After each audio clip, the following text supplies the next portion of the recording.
노영 씨, 당신을 백상만 의원 살해 용의자로 긴급 체포합니다. 아를리 작가의 100번째 경매와 함께 특별전도 동시에 怎么处理啊？ 늘 하던 대로 해. 세상에 다 밝혀질 거야. 네가 그동안 무슨 짓을 하고 살아왔는지. 남자 동생들 생기면 니들 내가 그냥 죽여버린다.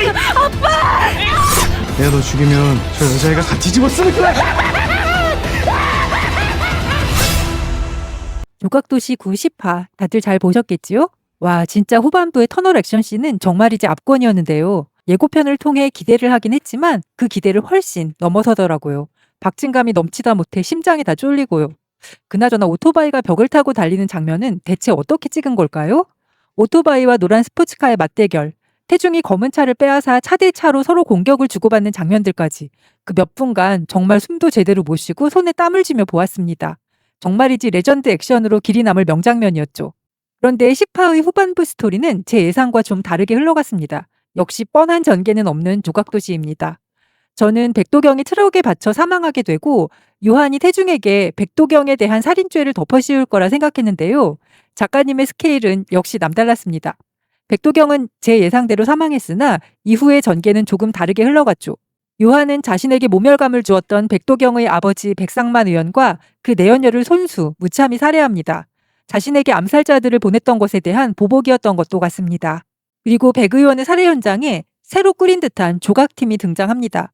이것으로 미루어 볼 때 요한은 또다시 누군가에게 백 의원 살인죄를 덮어 씌우려는 계획인 듯합니다. 그런 뒤 요한은 용식 아저씨의 전파사로 찾아가죠. 그곳에서 오래전에 불에 그을려진 흔적이 있는 용식과 은비의 가족 사진을 태웁니다. 그러면서 혼잣말을 하죠. 이번엔 어떻게 할지 궁금하네, 박태중.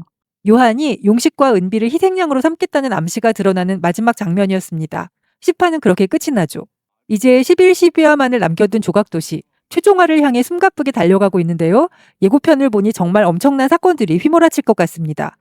도경수의 섬뜩한 광기와 지창욱의 도끼 어린 집념의 대결, 결말이 어떻게 날지 조마조마하지 않을 수 없습니다. 예고편은 순서가 조금 뒤바뀌어 있는 듯해서 시간 순서대로 짚어보겠습니다. 노영 씨, 당신을 백상만 의원 살해 용의자로 긴급 체포합니다. 용식 아저씨가 경찰들에게 잡히는 장면은 부산이 배경입니다. 차 수리를 맡겼던 카센터에서 황 형사에게 체포당하죠. 용식 아저씨가 덮어쓴 죄목은 설마 했던 대로 백상만 의원 살인죄입니다.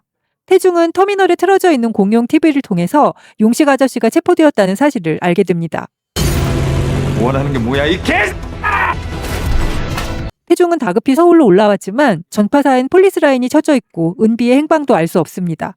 이것이 요한의 짓이라고 짐작한 태중은 요한과 전화 통화를 합니다. 하지만 알아낼 수 있는 건 없었던 것 같죠.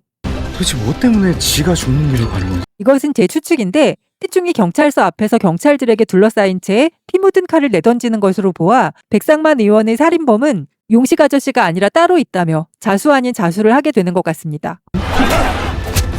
그리고 복면 쓴 남자들이 칼을 휘두르며 경찰서로 들이닥치죠. 아마도 요한이 경찰서에 갇힌 태중을 암살하기 위해 보낸 사람들 같은데 태중은 기지를 발휘해 무사히 빠져나올 걸로 예상됩니다. 경매 열흘 전후로 살인사건들이 일어났어요. 내일이 경매인데. 그리고 태중은 문제의 조각상 경매에 대해서 알아낸 걸로 보입니다. 아를리란 작가의 경매가 매번 살인사건이 일어난 지 열흘 전후에 열렸다는 연관성을 파악해내죠. 아를리가 요한과 관계에 있다는 것, 그 경매를 통해 요한에게 접근할 수 있을 거라는 것 등등을 알아낸 듯합니다. 여기서 태중이 용식 아저씨와 은비와 회의를 하는 곳은 태중이 감옥에 들어가기 전에 마련해 두었던 화원으로 보이는데요. 전파사는 이제 사용할 수 없게 되어 이곳으로 거처를 옮긴 것 같습니다. 아를리 작가의 100번째 경매와 함께 특별전도 동시에 그리고 내일이 경매일이라는 사실은 또 다른 살인사건이 곧 수면 위로 드러날 것을 암시하죠. 이번이 아를리 작가의 100번째 경매라고 한 것으로 보아 요한이 그동안 조각한 사건은 모두 99건이나 되는 것으로 보입니다. 그리고 곧 100번째 사건이 수면 위로 드러나겠죠. 100번째 작품은 고개를 뒤로 젖힌 채 시뻘건 밧줄로 목이 휘감겨 고통스러워하는 여성의 모습입니다. 보기만 해도 섬찟함이 느껴지는 조각상에 요한은 피가 연상되는 붉은 포도주를 퍼붓죠. 100번째 작품 경매와 함께 특별전을 연다고 한 것이 주목되는데요. 요한은 자신의 집에 있는 조각상들을 모아서 특별전을 여는 것 같습니다. 특별전을 열고 난 후에는 다시 집으로 조각상들을 들여가겠죠. 태중은 이것에 주목한 것으로 생각됩니다. 조각상을 다시 요한의 집으로 들여갈 때 상자에 담긴 조각상을 나르는 일꾼으로 위장한 거죠. 너는 끝났어. 세상에 다 밝혀질 거야. 네가 그동안 무슨 짓을 하고 살아왔는지. 요한의 집에 잠입한 태중은 드디어 요한이 수많은 데이터와 이미지를 통해서 조각을 지시하는 비밀의 방에 들어섭니다. 그리고 그동안 요한이 작업해온 것이 모두 담겨있을 디스크를 빼내는 듯 합니다. 그것을 통해 요한의 범죄를 폭로할 계획으로 보이고요. 하지만 일은 순탄하게 흘러가지 않습니다. 怎么处理啊？ 늘 하던 대로 해. 남자 목소리 챙기면 니들 내가 죽여버린다. 그 사이 킬러인 청리가 화원을 급습하고 은비를 건드리면 다 죽여버릴 거라는 용식 아저씨의 처절한 목소리가 들리죠. 용식 아저씨는 결국 커다란 부상을 입고 은비마저 엄청난 공격을 당합니다. 용식 아저씨는 상태가 몹시 안 좋은 것이 어쩌면 돌아가시는지도 모르겠어요. 제발 용식 아저씨가 살아계셨으면 좋겠는데요. 나랑 만나서 해결하자. 그리고 요한의 집으로 쳐들어와 요한과 몸싸움을 벌이는 태중. 내 100번째 작품인데 누구 좀 닮은 것 같지 않아? 하지만 킬러인 청리가 은비의 목에 칼을 대고 있는 절체절명의 상황이라 적극적인 공격을 하기가 힘듭니다. 내가 너 죽이면 저 여자애가 다 뒤집어 쓰는 거야. 섬뜩한 광기를 보이는 요한은 자신의 100번째 작품에 대한 계획을 자랑스럽게 뱉어내죠. 자신이 태중을 죽이고 은비를 그 살인범으로 만들겠다는 계획입니다. 붉은 밧줄로 목이 휘감긴 100번째 작품은 은비의 얼굴을 닮았습니다. 여기까지가 최종화 예고편의 마지막인데요. 긴장 터지는 예고편 속에서 정말이지 어떤 결말이 날지 도무지 예측이 되지 않습니다. 제 추측은 태중이 요한의 비밀의 방에서 빼낸 디스크를 이미 누군가에게 넘겼을 것 같아요. 대신 폭로해달라는 부탁과 함께요. 그리고 그 누군가는 아마도 양철환 교도관이 아닐까 합니다. 그리고 그 증거를 확보한 양 교도관이 경찰들을 이끌고 요한의 집으로 쳐들어오지 않을까 싶습니다. 그 전에 은비도 태중도 무사해야 할 텐데요. 한 가지 마음에 걸리는 건 요한의 유모입니다. 요한의 친모이기도 하죠. 어쩌면 요한이 체포되어 합당한 처벌을 받기 전에 유모가 요한을 빼돌릴 수도 있을 것 같아요. 집에 큰 불을 지르거나 해서 그 흔적을 찾지 못하도록 하지 않을까 생각됩니다. 앞에서 화재 장면이 여러 번 나왔던 것이 그 암시인 것도 같거든요.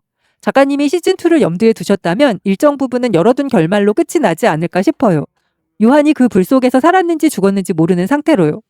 어떻든 태중이 진실을 밝히고 당당히 자신의 삶을 꾸려나가게 되는 결말이었으면 좋겠습니다. 은비와 용식과 함께 화원과 전파사를 꾸리면서 과거는 덮어두고 밝은 미래를 향해 나아가는 걸로요. 레전드급 액션과 치밀한 전개를 보여주는 조각도시는 현재 디즈니 플러스에서 절찬 스트리밍 중입니다. 최종 11, 12화는 12월 3일 수요일에 공개됩니다. 많은 시청 부탁드려요. 이상 오래도록 간직하고픈 영화와 드라마를 소개하는 파란무비였습니다. 도움이 되셨다면 구독과 좋아요 부탁드려요.